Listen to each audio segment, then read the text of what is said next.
This presentation on biosocial, psychosocial, and cognitive relationships to healthcare aims to provide examples in a person's lifetime pertaining to healthcare and the collection of problems and actions within a particular biosocial perspective. It discusses analytical approaches in understanding health and illnesses at individual and societal levels.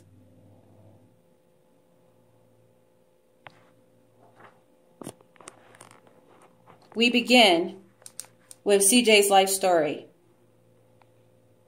Here's Lupe, CJ's mom. She's a young mom of Cuban, Spanish, and Caucasian heritage. Her family came to America, and she was very young, and although life was better than Cuba, her family still lives below the poverty line here in America. And now poor, uneducated, and pregnant, she's now a factor of how CJ life begins. Poverty and isolation is conducive to maltreatment of the mind and body. Now married, she continues on her destructive behavior. After all, her mom smoked and drank with her, and she came out just fine. Lupe's cognitive thought process is probably a telltale sign that her mom drank excessively and smoked during her pregnancy. Now Lupe is 32 weeks and in her third trimester. The state has provided insurance to Lupe and her unborn baby, but Lupe fears that her baby will be sick because of all her drinking and smoking. She doesn't want to go. Besides, she has limited transportation and cannot always make it to her doctor's appointments when she is scheduled to go. Lupe's misjudgment of cognitive processes of not going to her doctor's appointment could negatively affect her and her baby. A healthcare provider needs to check and make sure that the baby's development is on target. The healthcare provider needs to take the baby's heart rate as well as check the blood pressure of the mother and check for the presence of proteins in the mother's urine. This is known as preeclampsia, which can be life-threatening if left untreated. Lupe is pictured here at 40 weeks. CJ is due tomorrow. CJ is born October 12, 1969, 6 pounds, 8 ounces. A little underweight, but Lupe is happy with the birth of her new son. CJ is now 5 months old. He drinks regular milk. Breast milk is the ideal food for most babies, beginning with thick, high-calorie cholesterol. It is sterile, and at the body temperature, it contains more iron, vitamins, and other nutrients than cow's milk.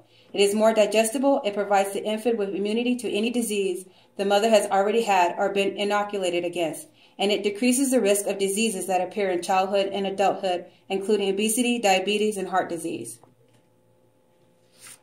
CJ is now 2 years old, and this is his very first visit to the doctor. He has not been vaccinated, and now Lupe worries he is at risk for polio.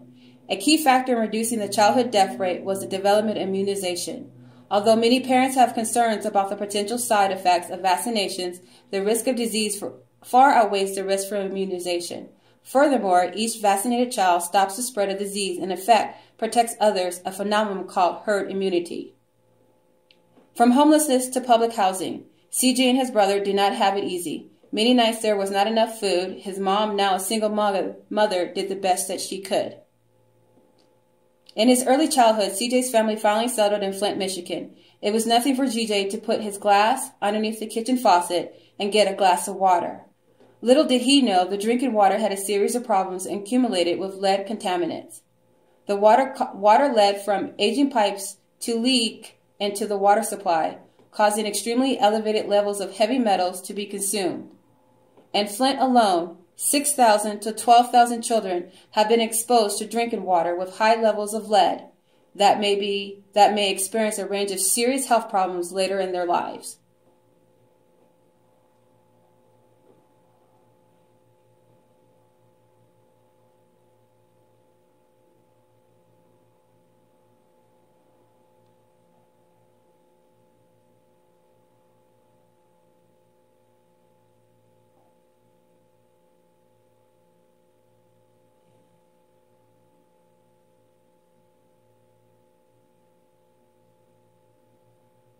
Middle childhood, CJ was mischievous. The lack of supervision gave range to start trouble and engage in self-destructive behavior. In CJ's adolescent years, CJ was skipping school and found comfort in drugs and alcohol. Then he got arrested. All schools are required to record detail of pupils' attendance and absence at school. By law, all children of compulsory school age, normally 4 to 16, must receive a suitable full-time education.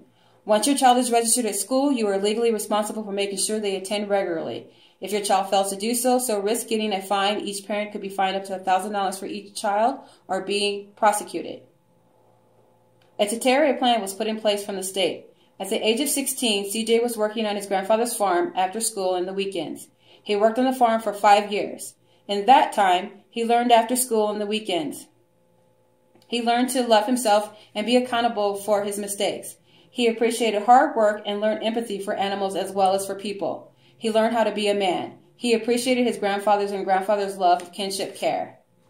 At 23, he started his own landscaping company and was using DDT2 to 4D and other chemicals that have long ago been taken off the market for fertilizer.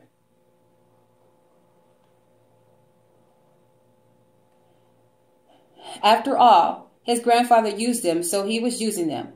He had also had his first hip surgery to replace an arthritic and damaged socket. The hip joint is made of a ball and socket. The socket is made of bone and cartilage, and the ball is at the top of the thigh bone, also known as the femoral head. His replacement surgery is an operation used to replace the damaged ball and socket with new and durable artificial synthetic parts that will mimic his original ball and socket.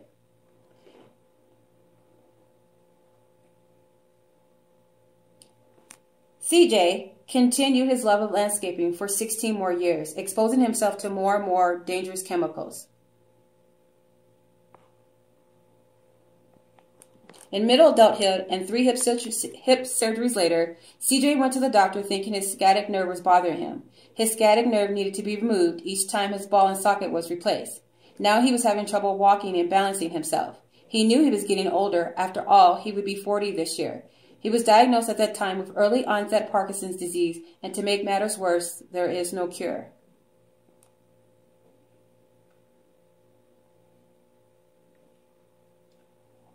He was told 1 in 20 people diagnosed with Parkinson are under the age of 40. His tremors and dyskinesia were so bad his feet would knot up and make it impossible to walk. Deep brain stimulation was his only hope. Deep brain stimulation, DBS, is a surgical procedure used to treat several disabling neurological symptoms, such as Parkinson's disease, PD for short. It may help improve tremors, rigidity, stiffness, slowed movement, and walking problems. DBS uses a surgical implanted battery-operated medical device, similar to a heart pacemaker, to deliver electrical stimulation to specific areas in the brain that controls movement, thus blocking the abnormal nerve signals that cause tremors and rigidity. The lead, also called an electrode, a thin, insulated wire, is inserted through a small opening in the skull and implanted in the brain. The extension is an insulated wire that is passed under the skin of the head, neck, and shoulders, connecting the lead to the battery pack. This is usually implanted under the skin near the collarbone. CJ could have been offered stem cell therapy. Stem cell treatment for Parkinson's may help patients who do not respond to typical drug treatment, who want to reduce their reliance on medication, or who are looking for stem cell therapy before starting drug treatment. As you can see, this is CJ after his deep brain stimulation.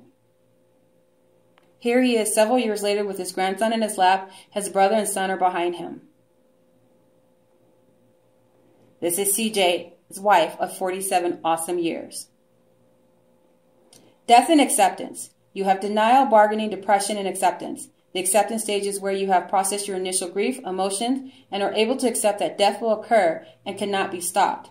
At this point, you are able to plan for an impending death and re-engage in your daily life.